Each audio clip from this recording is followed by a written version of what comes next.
Benetton Formula, 1995, le début du déclin.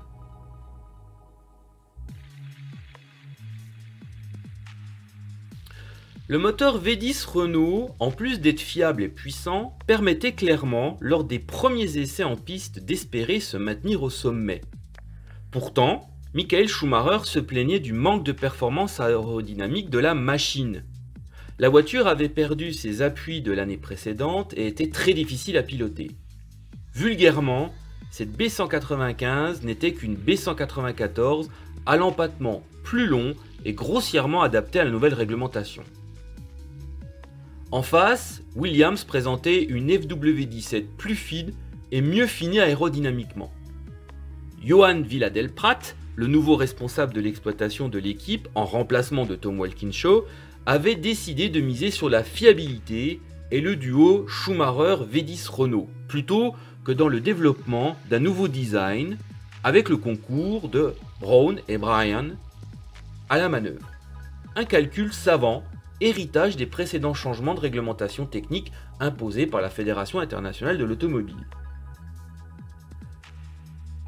Dans l'équipe, Johnny Herbert entra en lice aux côtés de Michael Schumacher contre un salaire de 2,5 millions de dollars. Il remportera 2 victoires cette année-là et permettra à l'équipe de remporter le titre de champion du monde des constructeurs face à l'équipe Williams. Le doublé était promis pour le pilote allemand Schumacher, qui confirma avec 9 victoires sa précédente saison.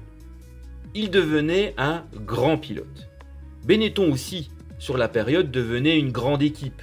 Son budget évolua de 25 millions de dollars en 1994 à 52 millions de dollars en 1995.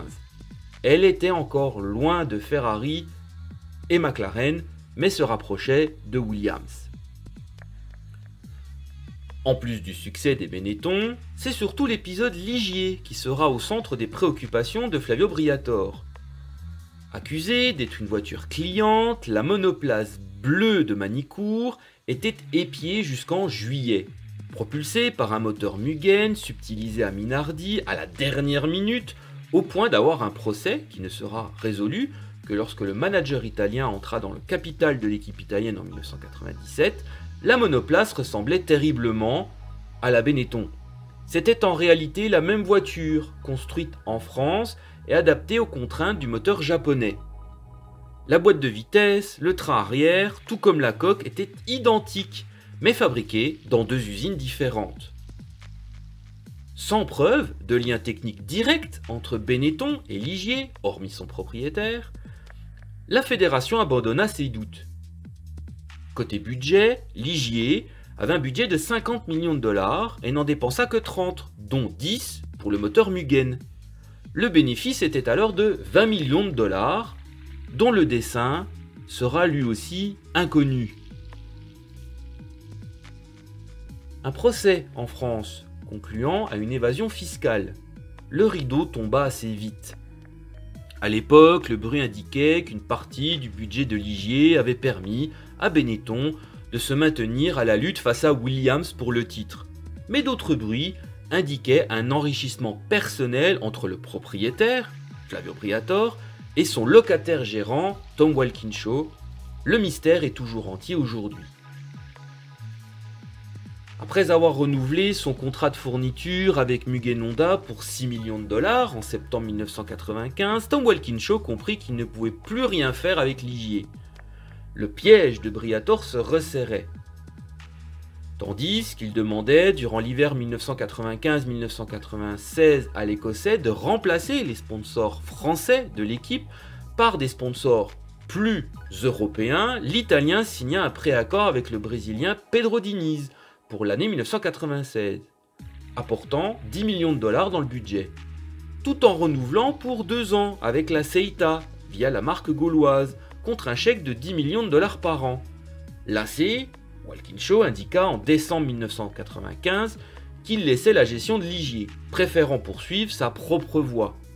En 1996, le 1er avril, il quitta définitivement Manicourt et racheta 51% d'Arrows International Limited pour 6 millions de dollars.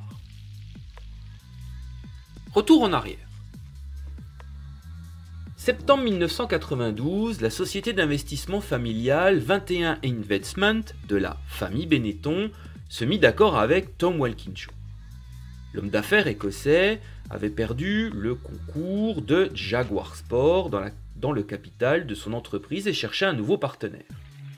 Benetton accepta une prise de participation de 49% de TWR par échange de participation contre 35% de Benetton Formula Limited.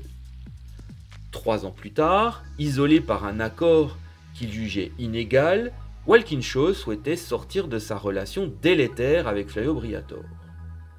Luciano Benetton soutenant son compatriote, la séparation était inévitable. Il en coûtera une quinzaine de millions de dollars à l'Écossais après plusieurs mois de négociations. Initialement, les Italiens demandaient 100 millions de dollars, mais le prix a été finalement indexé sur la valeur de l'équipe Benetton Formula.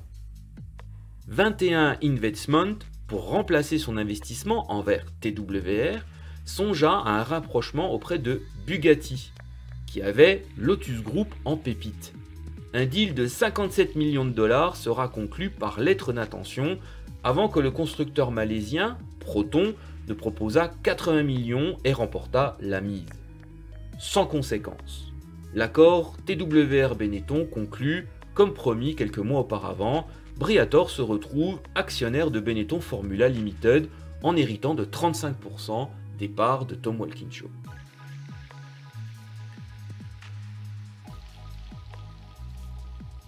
L'année 1995 aura été également une année politique. Suite à la difficile saison 1994, Benetton accepta de payer le volant de l'ancien équipier de Schumacher l'année précédente, le Hollandais Jos Verstappen, contre 4 millions de dollars et une fourniture de sa boîte de vitesse pour une somme modique à l'équipe Simtech Ford. Cette équipe était le produit dérivé d'un bureau d'études fondé en 1989 et dont l'actionnaire principal était alors le président de la FIA, Max Mosley. L'équipe ne survivra pas à l'été 1995, mais le geste était un symbole d'apaisement furtif et troublant.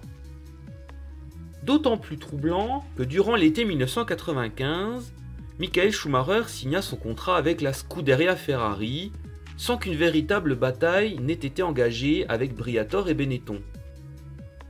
Payé cette année-là grâce au sponsoring de la marque de bière allemande Bitburger, la surenchère était impossible. En coulisses, discrètement, Frank Williams entra dans le jeu et proposa 13 millions de dollars, mais pour la saison 1997. L'équipe anglo-italienne était cernée. Tout juste, après le Grand Prix du Japon, entre deux verres, plus tard dans la nuit, Briatore proposa 15 millions de dollars pour 1996 à son double champion du monde. Des paroles de forme. Jean Alesi a été déjà signé depuis août 1995 avec Benetton, tandis que Gerhard Berger était déjà dans les plans de Briatore à ce moment-là. Le départ de Michael Schumacher a été une profonde tristesse, mais il fallait relancer la machine d'Enstone.